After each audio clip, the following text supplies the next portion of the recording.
Hello friends, welcome to Kavita's Classroom. Before proceeding ahead, once again, the same request, do like, share and subscribe my channel. And here we begin from where we left in our previous video. In our previous video, we talked about the perfect competition and today's topic is the monopoly. Monopoly, very much heard of. What is it made up of? It's made up of two terms, mono and poly.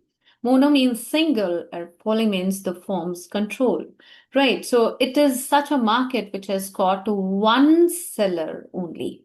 Right, so that market form which has one seller and many buyers is called monopoly. And let's talk about its other features like the type of the product and other things, right? So let's proceed further.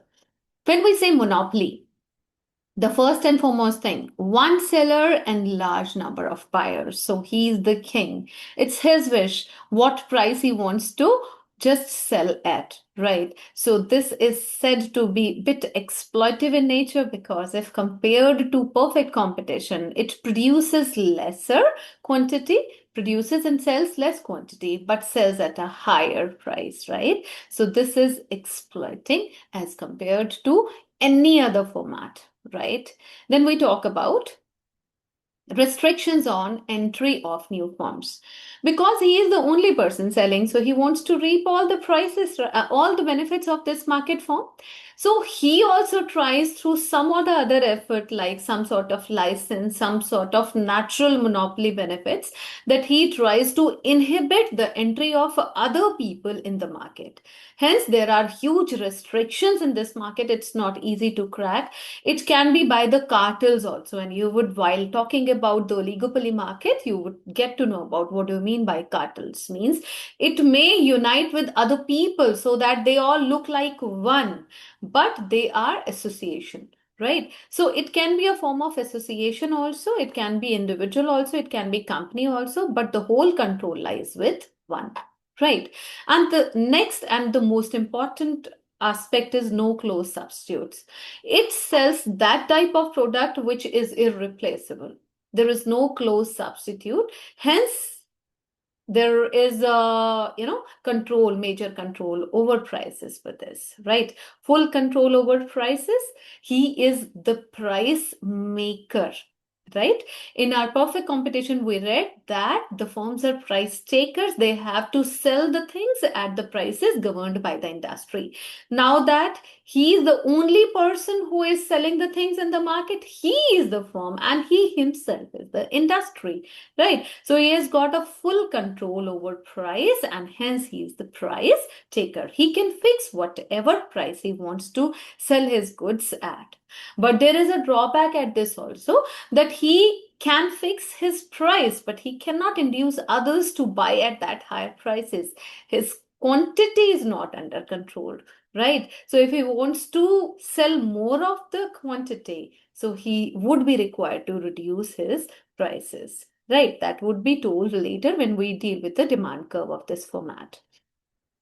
Then we have the possibility of price discrimination as clear price discrimination. It means he can exercise that practice that he can sell the same product to different people at different prices. So this is called this practice by the seller of charging different prices from different buyers for the same good. This practice is called price discrimination. Right. So let's talk about the demand curve for a monopoly firm.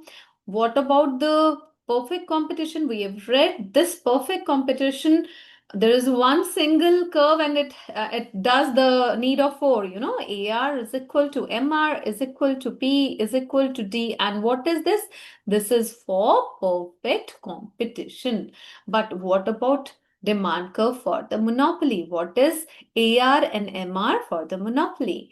Right, let us see. It is downward sloping. Downward sloping. Here comes how and why the price impacts. As I told you, that this is his demand curve. Demand curve, downward sloping demand curve simply says that if the prices are lower, then the quantity sold would be higher. So if he fixes his price, right, higher and tries to sell the things at higher prices, then he doesn't have any control on the quantity. He would definitely find a reduction in the quantity which is sold in the market. So if he wants that his quantity should be increased, he is required to lower his prices, right? So this is about the demand curve. And let's talk about how does the market structure of monopoly market arise. Why and how he is the solo seller in the market. Why others can't join him. Because if there is one person selling the things in the market, it means he is reaping all the benefits. Then why others do not join? There are certain reasons. The first reason is the government license. The government has given this license to him to operate and no other would be operating, right? So, for example, government may decide to control the production of certain goods exclusively through its departmental undertakings like railways in India, right?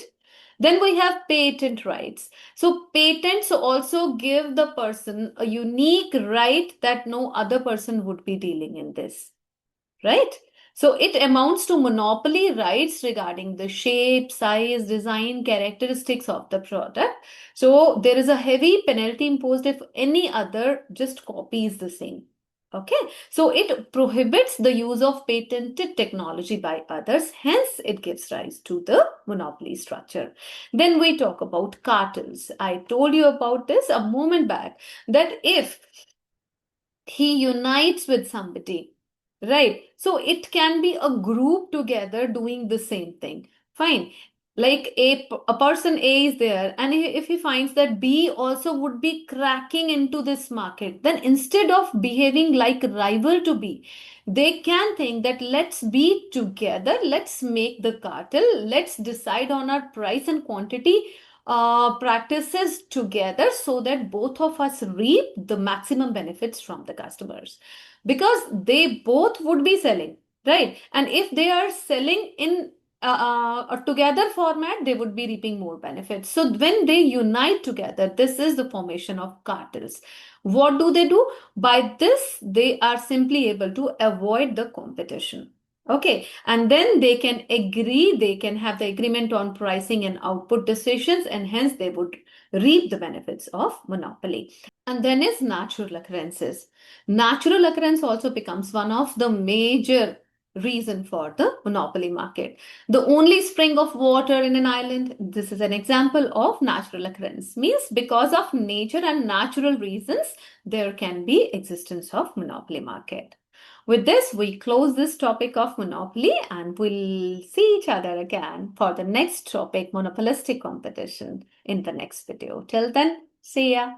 God bless. Keep studying hard. Bye bye.